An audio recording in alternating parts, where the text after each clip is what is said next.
empezamos una nueva obra de Santa Teresa, que es el libro de la vida.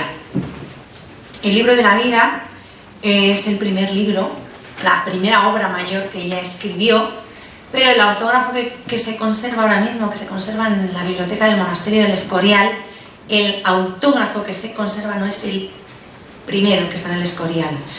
El autógrafo teresiano más antiguo que conservamos es el Códice del Escorial del Camino de Perfección. Porque aunque el libro lo escribió primero, el autógrafo que hay en el Escorial fue una copia posterior de la misma santa. Aunque lo primero que ella escribió, el primer gran libro que ella escribió, fue este libro, el libro de la vida. Es un manuscrito precioso, yo no lo he visto, pero dicen que es precioso y me lo creo. El padre Tomás Álvarez, en esos mis ojos y mis pies, y el que me cuenta lo que él ha visto, entonces yo leo lo que él ha visto y me lo creo, ¿no? Porque es perfectamente fiable. Se conserva íntegro, intacto este manuscrito, como digo, en la biblioteca del monasterio del Escorial. Son 450 páginas manuscritas por la Santa Madre en un formato folio. El libro Camino de Perfección, los originales son tamaño cuartilla.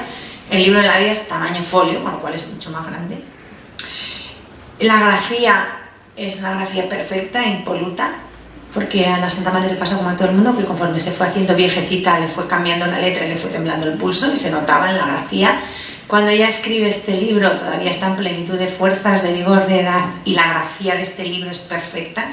De hecho, los que han copiado la letra de la Santa, los que se dedican a copiarlas para estampas y demás, la copian de este manuscrito porque se ve mejor que los manuscritos del Camino y está mejor conservado. Y que luego, al ser en tamaño folio, también la Santa escribió con una letra un poco más grande, con lo cual se lee mejor que en otros manuscritos, ¿no? Es, como digo, una grafía perfecta, impoluta, con unas líneas rectas, no tiene ninguna torcedura y unas letras bien cinceladas, bien acabadas, ¿no? Esta copia la escribió en 1565, pero el libro lo escribió antes, en 1561, 1560, lo terminó de escribir, concluida la fundación de San José en 1562, y cuando terminó alrededor de diciembre de 1562 la primera redacción de vida, empezó inmediatamente Camino de Perfección, el códice que se conserva en el Escorial, y por eso luego ella manifiesta al terminar de escribir el Camino que pida en el libro anterior, que ya estaba escrito, ¿no? Terminó vida y empezó Camino, la primera redacción. Lo que es que el manuscrito que conservamos ahora mismo del libro de la vida del monasterio del Escorial, ese manuscrito data de 1565. Lo volvió a copiar después, ¿no? Es, como digo, su primer libro. Es el más extenso, es más extenso que Las Moradas, por supuesto, mucho más extenso que Fundaciones, que es bastante breve. Es el más personal, el que más hace referencias a sí misma, aunque ella siempre en todo lo que escribe habla de su experiencia, pero el libro de la vida es el que más implicaciones personales tiene, ¿no? El que más notas vivenciales tiene. Porque, por ejemplo, en Camino de Perfección habla muchísimo de la oración y de cómo se ora y de la contemplación y de todo lo que ella ha experimentado, pero en tono más general. En vida es que relata muchas de sus gracias místicas, ¿no? Porque además el libro de la vida no fue escrito, ahora vamos a ver, para enseñar a nadie nada, sino que fue escrito en principio para su confesor, para quien guiaba su alma, ¿no? Entonces ahí describe cosas muy íntimas, muy personales, que no las describe ni en el Camino de Perfección, que es un libro con una intención totalmente didáctica de enseñarnos, ni escribe así tampoco las cosas en Moradas, que aunque es doctrina general para todo el mundo, ni mucho menos en Fundaciones, ¿no? El libro de la vida es, como digo, el más personal, y luego es el más denso, en contra de lo que la gente puede pensar, mucho más denso que Las Moradas y más difícil de entender en muchos puntos que Las Moradas, porque Las Moradas es una presentación doctrinal perfecta, muy ordenada, con un gran sentido común, como ella hacía todo. Entonces empieza a contar morada primera esto, segunda, tercera, y va desarrollando cada morada en un orden perfecto. El libro de la vida no tiene un orden perfecto porque no está pretendiendo enseñar nada, está hablando de su propia vida. Entonces ella saca de dentro y tiene cosas muy densas. De repente, en medio del libro, se le ocurre explicarnos los 4 grados de oración, hace un paréntesis del capítulo 10 al 21, en el que nos cuenta los grados de oración. Y es como dentro del libro, otro libro. Termina los grados de oración, tiene un capítulo entero, el capítulo 22, que yo creo que es el capítulo más revelador del libro de la vida y más importante, teológicamente además. Y es un libro que habla todo el rato de la humanidad de Cristo y de que no hay otro medio ni otro camino. Y luego ya sigue. De repente tiene como paréntesis, ¿no? Y es muy denso, porque el mismo capítulo 22, que no es que no se entienda, se entiende perfectamente, pero el contenido es muy, muy denso, ¿no? Es, así como los primeros capítulos, sobre todo hasta el capítulo 5, capítulo 6, son más ligeros, más narrativos, el capítulo 22 es muy denso y teológicamente tiene muchísimo contenido. Muchísima doctrina, además, sólida, ¿no? Y luego también en algunos momentos es el libro más patético de la santa, ¿no? Donde ella de verdad clama a Dios desde lo profundo de su corazón, ¿no? Desde sus sentimientos más íntimos. ¿Qué tipo de libro es el libro de la vida? Vamos a empezar por decir lo que no es, ¿vale? El libro de la vida, en contra de lo que pueda parecer por su título, no es una autobiografía, para nada. Hay momentos en que cuenta cosas, da datos biográficos, pero no es una autobiografía. El título con el que se encabeza y con el que se conoce el libro de la vida, es un título postizo. La Santa Madre, en principio, le llamaba el libro. Ella no le puso ese título, luego se lo pusieron porque de alguna manera había que titularlo, ¿no? Pero ella en principio le llamaba el libro. El libro. Y al Camino de Perfección, que es lo que siguiente que escribió, el librillo. Y después escribe Las Moradas, y ella le llama las moradas, pero su verdadero título es Las Moradas del Castillo Interior, o el Castillo Interior. Lo que pasa que en el manejo eran las moradas, primeras moradas. Nadie dice Castillo Interior, primera parte, Castillo Interior, segunda parte, no. Moradas primeras, moradas segundas. Cuando tú vas a citar las moradas, pues se cita así, moradas primeras, capítulo tal. Número cual, ¿vale? Sin embargo, el título real de Las Moradas es Las Moradas del Castillo Interior, tal cual. Y hay gente que lo dice simplemente el Castillo Interior, pero lo más normal en el habla coloquial al referirse a ellos es hablar de las moradas, ¿no? Bueno, pues la Santa Madre, cuando hablaba de las moradas, se le llamaba Las Moradas, y a fundaciones, bueno. Digo que el título se lo pusieron, el título del libro de la vida se lo pusieron cuando lo catalogaron los bibliotecarios del Escorial, porque no sabían exactamente cómo catalogar el libro para dejarlo en la biblioteca, entonces pusieron ese título, El libro de la vida, Madre Teresa de Jesús. Muy bien, porque fue un capricho de Felipe II, que quería tener autógrafos, era muy devoto de las cosas de los santos, era un rey muy pío, y entonces se dedicó a recopilar cosas de santos. Entonces en la biblioteca del Escorial hay una cantidad de autógrafos, de ediciones príncipes, de cosas impresionantes por capricho de su majestad. Y bueno, pues fue un capricho bueno porque eso ha permitido que los manuscritos estén muy conservados, ¿no? Y muy bien conservados. Santa Teresa, además, por si alguien no lo sabe, lo aclaro, es la santa canonizada que más autógrafos ha dejado en el mundo, de la que más autógrafos se conservan en el mundo. Porque que yo sepa, puede ser que esté equivocada, pero que yo sepa, de San Agustín no se conserva el autógrafo de las confesiones, por ejemplo. Del Santo Padre, de nuestro Santo Padre, se conservan autógrafos, pero no tantos como de la Santa Madre. Y luego es la santa de la que más autógrafos se conservan en esa época, no hablo de santos del siglo XIX-XX, ¿no? De esa época, del siglo XVI, y en concreto vivimos en Valladolid, que es la ciudad que más autógrafos teresianos conserva del mundo. Porque el convento de Nuestras Hermanas de la Rondilla es el mayor relicario de escritos teresianos del mundo. Tienen el Códice de Valladolid y la tira de cartas, muchísimas, no sé decir el número exacto. Cartas, billetes, o sea, en la Rondilla hay más autógrafos teresianos juntos que en ningún otro lugar del mundo, ¿no?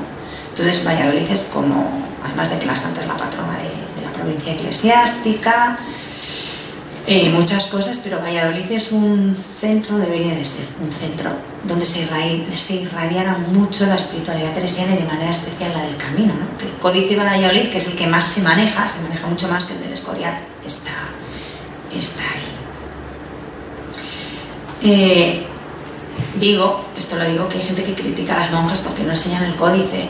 A ver, a mí tampoco me lo han enseñado, pero entiendo que no se lo enseñan a nadie, porque si no esto sería un jubileo y en 2 meses nos quedamos sin códice. O sea, para eso hay facsímiles, ¿no? Es que a veces dicen, es que son unas antipáticas porque no te enseñan el códice. Vamos a ver, si todo el que viene aquí pidiendo ver el códice se lo dejan, lo que os digo, en 2 meses se acabó el códice.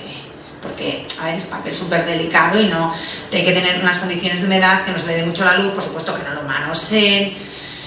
Entonces yo en eso las defiendo cuando dicen que ellas tienen un tesoro y si ese tesoro ha llegado hasta aquí ahora, 400 años, 500 años después, es porque no lo han manoseado mucho y lo han cuidado muy bien, ¿no?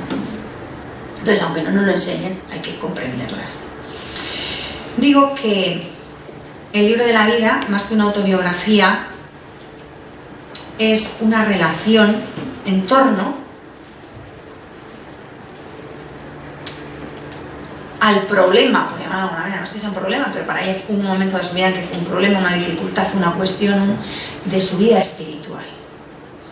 Ella se encuentra viviendo una vida espiritual que se ha vuelto misteriosa, sobrecogedora, que en muchas cosas ella misma no alcanza a comprender por sus experiencias místicas, y empieza a escribir.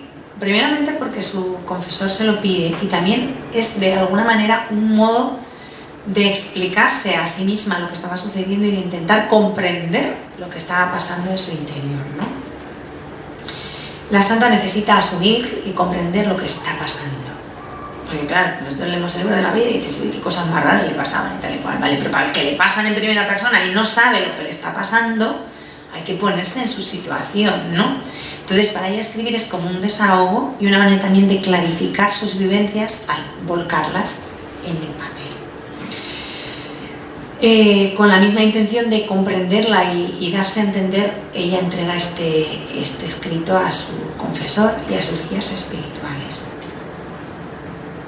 Escribe un relato en el que va espiando episodios de su vida, de la historia de su vida, algunos episodios biográficos de su infancia, lo vamos a ver en los primeros capítulos, de su juventud, adolescencia, juventud, su ingreso en la vida religiosa, que son episodios biográficos que le permiten descifrar de alguna manera el sentido profundo de su vida, ¿no? Esto que os acabo de decir, intentar comprender qué me está pasando y de dónde viene todo esto que estoy viviendo, ¿no? A dónde me tengo que remontar. Después de ese paréntesis que os he dicho que cuenta los grados de oración y la experiencia de Cristo, ¿no? De la humanidad de Cristo, el capítulo 22, alrededor del capítulo 28, 29, 30, 32 empieza a narrar el inicio de la reforma, ¿no? Que cómo fue gestándose y surgiendo la reforma. Bueno, pues esa misma explicación de cómo Dios fue suscitando la reforma del Carmelo que ya llevó a cabo, pues también el modo de narrarlo es como quien deja ahí parte de su propia vida, ¿no? Se va arrancando el alma a jirones y va confesando lo que fueron las vivencias y cómo lo fue viviendo.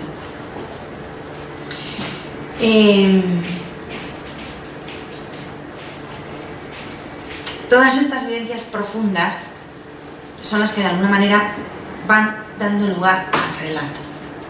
Son vivencias, pero no son vivencias desde la vida, tal día hice tal cosa, me pasó tal otra y no pasa. Sí, algo de eso cuenta, pero sobre todo ella lo cuenta desde dentro, ¿no?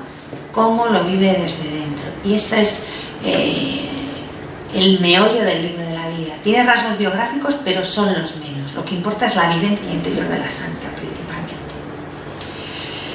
Cuando ella envía el libro al padre García de Toledo, si no recuerdo mal, que es su confesor y es el que le indica que escriba, que le pide que escriba, ella dice que le fía su alma. Son las palabras textuales. Le fío mi alma.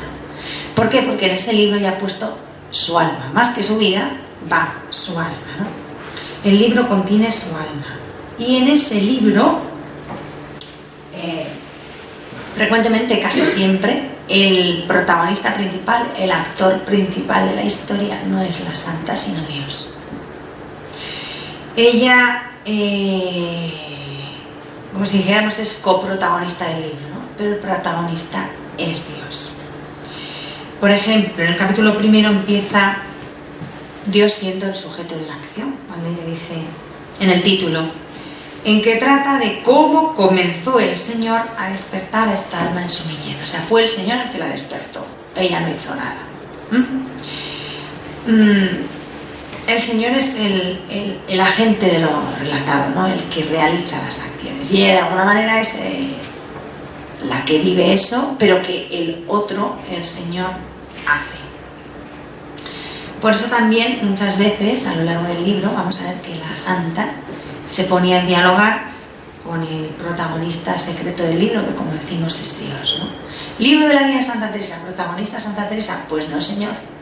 El protagonista de ese libro es Dios y lo que Dios ha hecho en ella.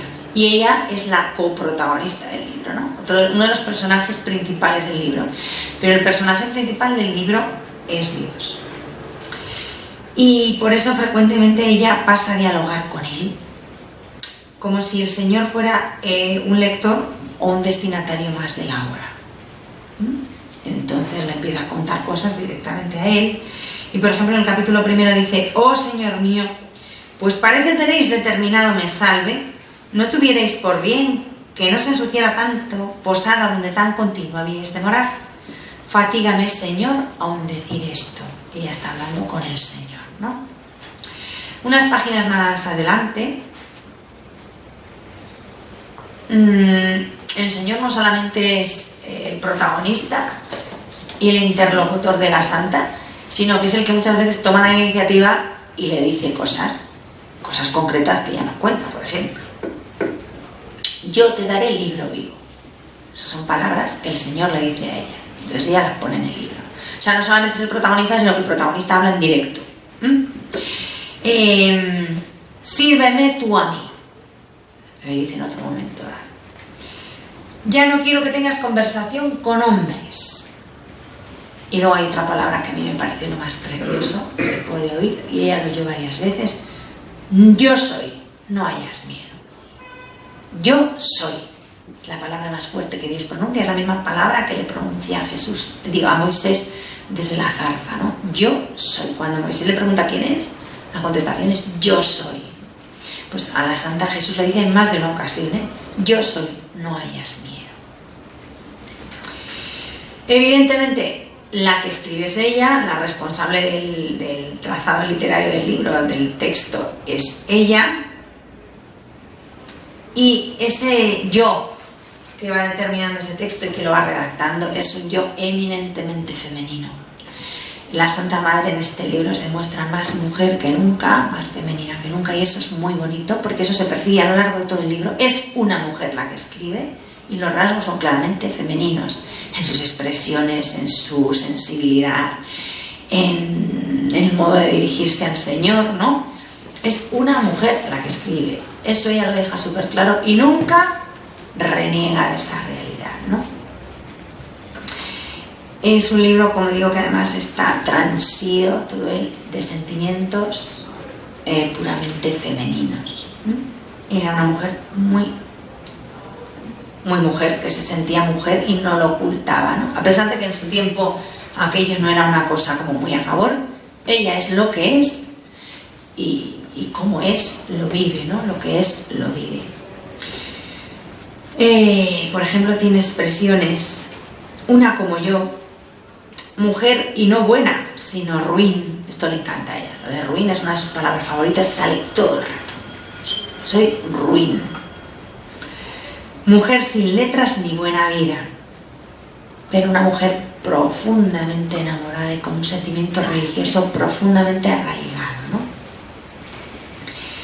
Ella es consciente de que no tiene letras, entonces busca el consejo y el asesoramiento de los letrados y a lo largo del libro en muchos momentos entabla diálogo con ellos, ¿no? Con los letrados. Lo entabla, lo reanuda, lo corta. Y, por ejemplo, esta es una postura literaria diferente a otros libros, ¿no? De la Santa. Por ejemplo, en El Camino, en Las Moradas y en Las Fundaciones, el diálogo que entabla es doblemente femenino. Casi siempre habla con las monjas. En el Libro de la Vida no, porque todavía esas hijas no existen como tales. No ha fundado nada Y es una monja de la Encarnación que escribe para su confesor. Entonces no es, oh, hijas mías, todo esto que sale muchas veces, mirad hijas, en fundaciones, en moradas, en camino muchísimo, ya lo hemos visto. Aquí no, aquí habla con el Señor y habla con el confesor este.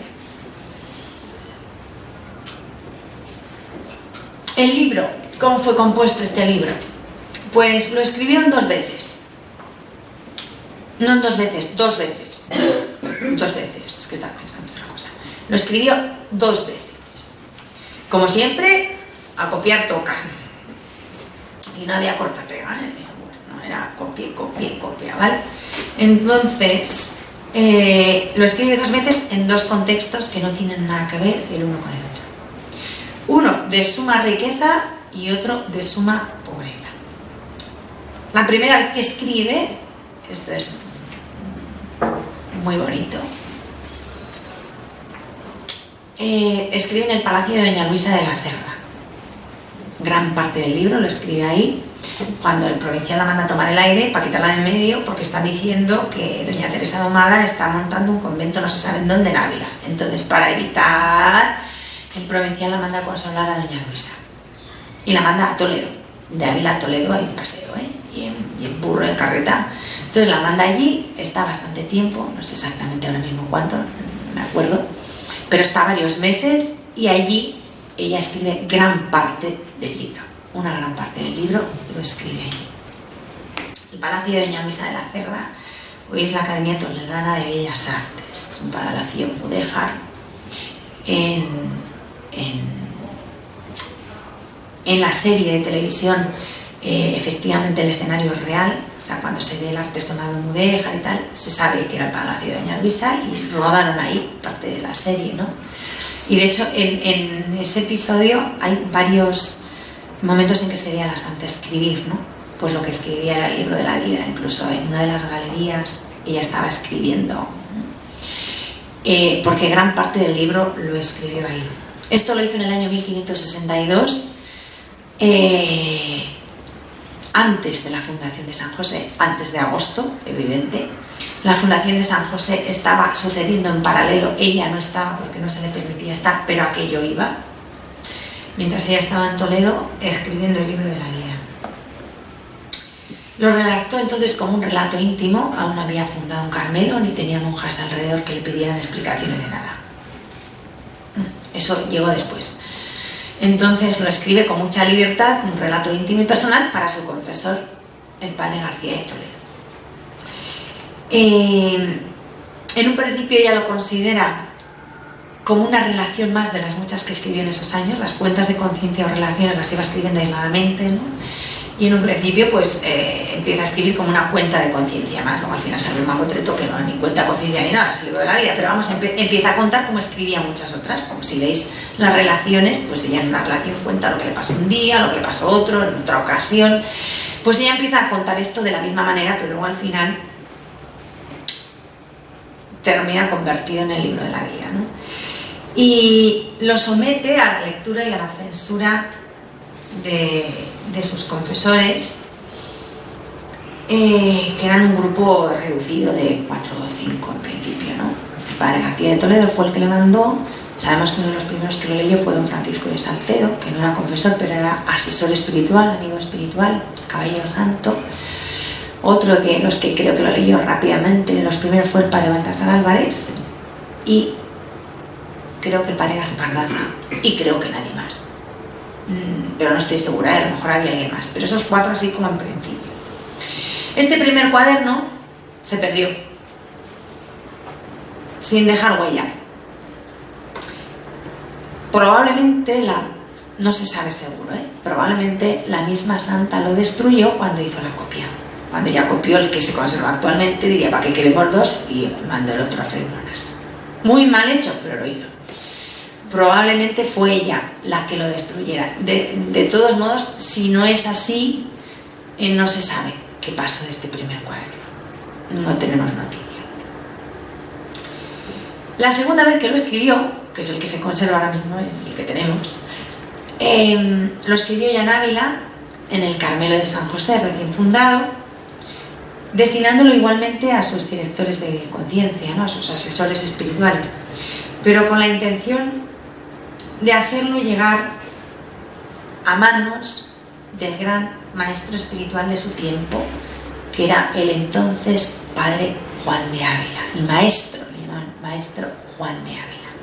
Porque como le pasaban la tira de cosas, ya las vamos a ir viendo, y algunas un poco rarillas, así, de entrada, pues ella quería cerciorarse de que aquello de verdad era obra de Dios y era de Dios, ¿no? Entonces, como era la santa, lo somete al criterio de quien sabe más. Y la persona que mejor podía saber en ese momento, la que más confianza daba, cuya opinión era más tenida en cuenta, era el maestro Juan de Ávila.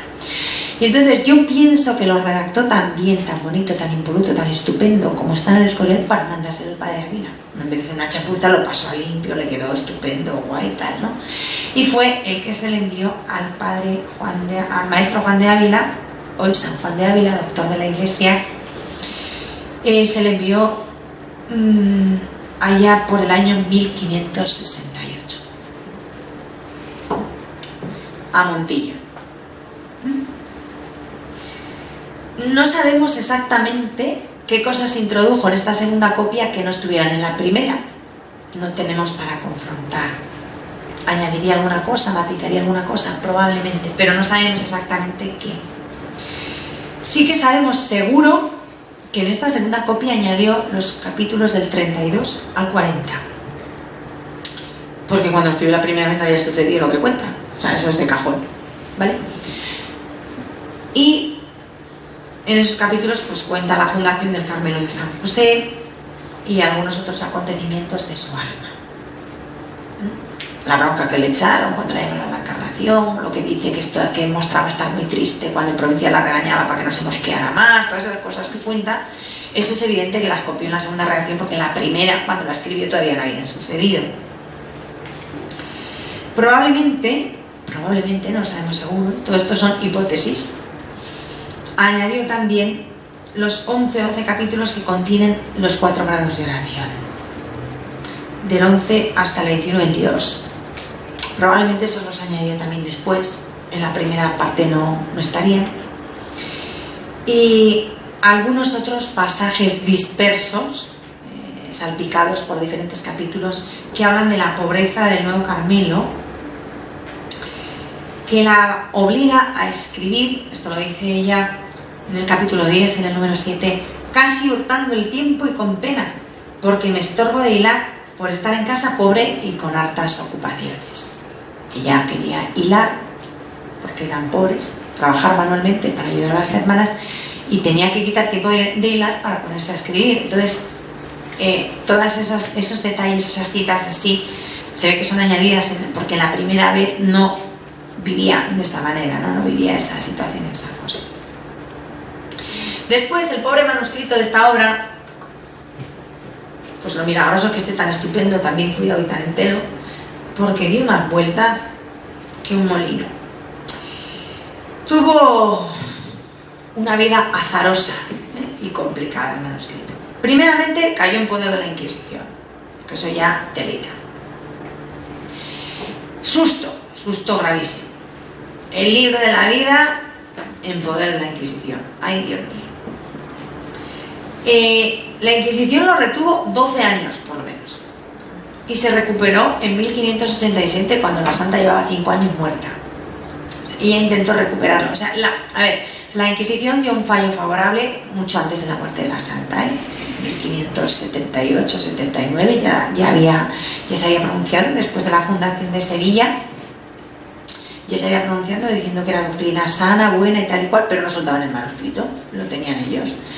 Y la santa intentó con el cardenal de Toledo conseguirlo, pero bueno, hubo una serie de más y de menos, entre ellos el amigo Graciano, diciendo que no había tanta prisa y tal. Y no, ella se murió con la espina de que el manuscrito seguía en poder de la Inquisición. Y por mucho que hubieran dicho que sí, era mejor que ya no lo tuvieran, no lo siguieran mirando, por si las dudas, ¿no? Bueno, pues ella murió y el manuscrito siguió allí hasta 1587. Ella murió en 1582. Pasó por la celda estuvo en Valladolid también este manuscrito, del teólogo dominico Domingo Báñez, que era conventual de los dominicos de Valladolid.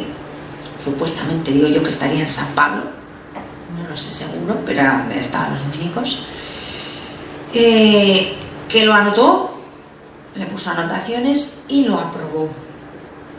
Y por fin llegó a manos de Fray Luis de León, quien lo publicó por primera vez en Salamanca en el año 1588.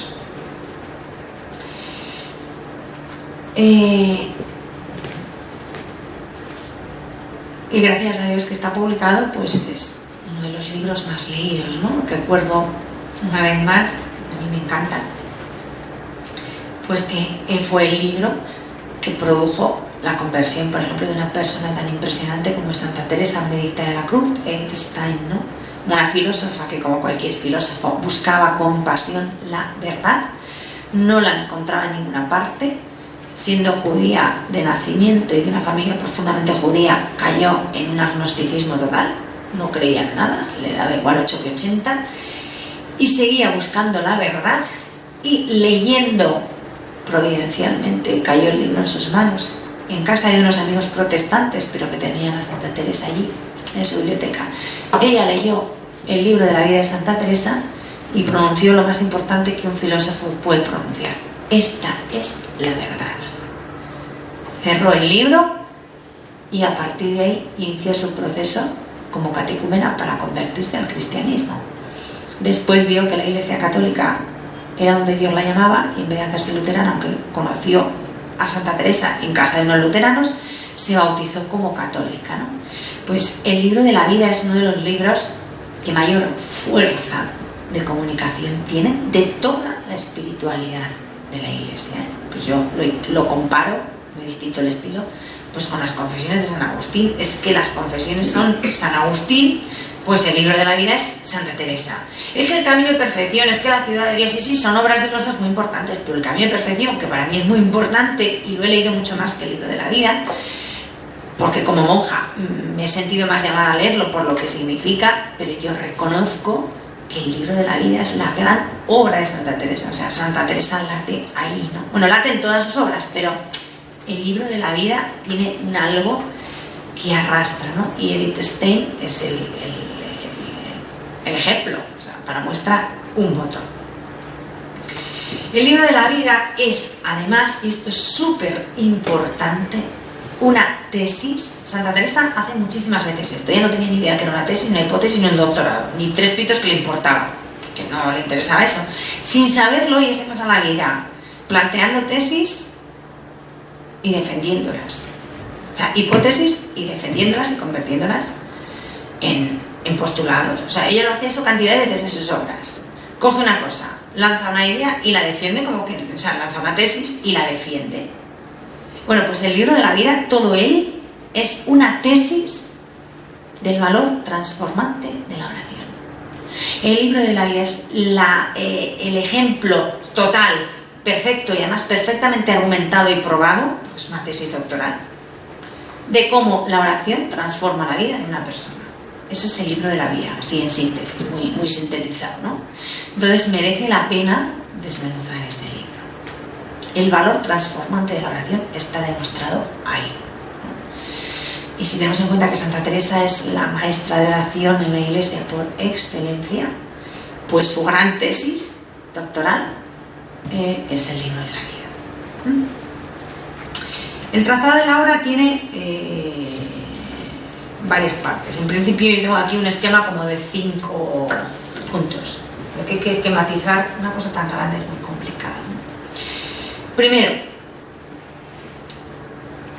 el relato dedica los 10 primeros capítulos a las jornadas y a los episodios que preceden su vida mística. Su hogar, su vocación religiosa, su enfermedad en la encarnación, su entrenamiento para empezar a orar, hasta llegar a su conversión, que es la que narra en el capítulo 9, Y los primeros destellos de su vida mística, las primeras cosas raras que le empiezan a pasar, las cuenta en el capítulo 10. Y ya a partir de ahí le pasaban cosas rarísimas, pero bueno, ya no eran tan raras, como pasaban con frecuencia, pues las primeras fueron más de susto, ¿no? Y las empieza a contar en el capítulo 9 y en el capítulo 10. El capítulo 9 cuenta su conversión, ¿no? Y es muy bonito, el capítulo 9 es de los más bonitos, a mi juicio. En el 7 sacude, estopa a todo el mundo sin piedad. En el 8 ahora mismo no me acuerdo lo que pasa, pero sé que el capítulo 9 es cuando ella habla de cómo interiormente, cuando ve aquel acción, la vida le cambia, ¿no? O qué mal he agradecido esas llamas, ¿no? Cómo llora y llora y llora. No pasa nada por llorar. San Agustín lloró la tira, Santa Teresa lloró la tira y son santos. Llorar no es mala cosa. La intención de esta primera parte es latente. Informarnos de lo mal, esto le encanta a ella, por más que le decía el director que no hiciera eso, ella a toda su costa es dejar bien claro lo mala que ha sido. Tenía un empeño en decirnos lo malísima que había sido, lo fatal que se había portado, todo el tiempo venga y dale, y por decía, deja ya, ella seguía hablando de su ruin vida. Pero me cuenta tu vida interior, tus experiencias. No, yo voy a empezar a hablar de mi ruin vida, y dale con la ruin vida, ¿no? Y esa intención latente está ahí, dejarnos bien claro lo mala que ha sido ella, lo mal que se ha portado, lo mal que ha correspondido a las gracias de Dios y lo obsequioso, lo generoso, lo espléndido que ha sido Dios. La gratuidad de Dios en los grandes acontecimientos místicos que va a narrar después, porque ella dice que fueron totalmente gratis porque ella se portaba fatal. Cuantas más cosas le daba al Señor, peor se portaba ella. Cuanto peor se portaba ella, más regalos le hacía al Señor. Entonces eso ella nos lo quiere dejar muy claro. Que se portaba fatal y el Señor seguía echando el resto. A pesar de que ella no, él seguía dándole más y más. Luego hay una segunda parte, después de este capítulo 10, en que, como os he dicho, interrumpe el relato y mete un libro dentro del libro. Porque es otro libro, ¿eh? Es un tratado de oración. Que es un libro en sí mismo. Tú puedes coger y leer solamente desde el capítulo 11 hasta el 22 y aunque lo leas solo, empezamos a leer ahora mismo el capítulo 11 del libro de la vida sin haber leído el anterior, no pasa nada porque es un libro en sí mismo, tiene autonomía, se podría publicar solo y tiene perfecto sentido. Desde el capítulo 11 hasta el 22, se puede incluir el 22 o no, hasta el 21 son los de la oración y el 22 podría ser otro libro aparte también el solo, que es el de la humanidad de Cristo, ¿no? Y estos capítulos para nada son narrativos, son puramente doctrinales y presentan los grados de oración como pasos de la escala interior, como quien va subiendo una escalera, te lo va presentando. Desde el principio, desde la ascesis más elemental de la meditación, hasta las más altas manifestaciones de la oración mística cuando habla del cuarto grado de oración y del agua de lluvia.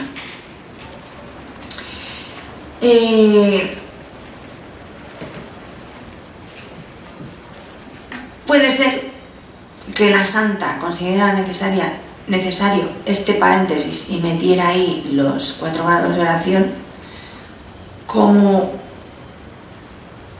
para que podamos entender lo que va a contar a continuación, que son una serie de gracias místicas, pues que si no estás un poco puesto en antecedentes, pues probablemente no entiendas ni torta. Y aún así cuesta entenderlo, pero vamos, con los 4 grados de oración se facilita un poco la cosa, ¿no? Por eso es probable que la primera vez no escribiera estos capítulos y cuando redacta el libro por segunda vez los mete ahí. No es una de las cosas probables que añadiera la segunda vez que lo copió. No, la segunda copia. Después hay una tercera parte que podríamos llamar la vida nueva, que es a partir del capítulo 23, donde empieza a relatar un montón de experiencias místicas. Si queréis leer experiencias místicas, empezad por el capítulo 23 y va todo seguido. Es agotador, ¿eh? Por lo menos para mí es agotador. Su historia más íntima, más profunda, que a ella le va cambiando la vida, ¿no? Una experiencia mística que en su caso es una experiencia clara de la acción de Dios y de su presencia. Esto va más o menos desde el capítulo 23 aproximadamente hasta el 31. ¿Mm? Luego hay una cuarta parte, capítulos 32 a 36, en que cuenta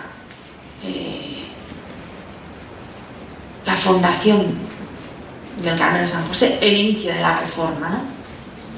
Cómo sucedió todo, cómo empezaron a hablar, cómo unas fueron proponiendo, cómo ella se le preguntó al Señor en la oración pensando que le iba a decir estás chalada y no le dijo eso, con eso no pasa nada.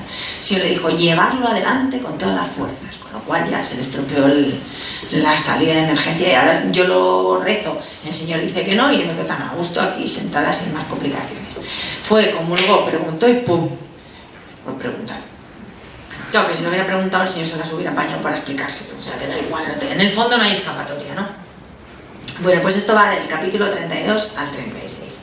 Y luego los últimos capítulos, los 4 capítulos finales, 37, 38, 39, 40,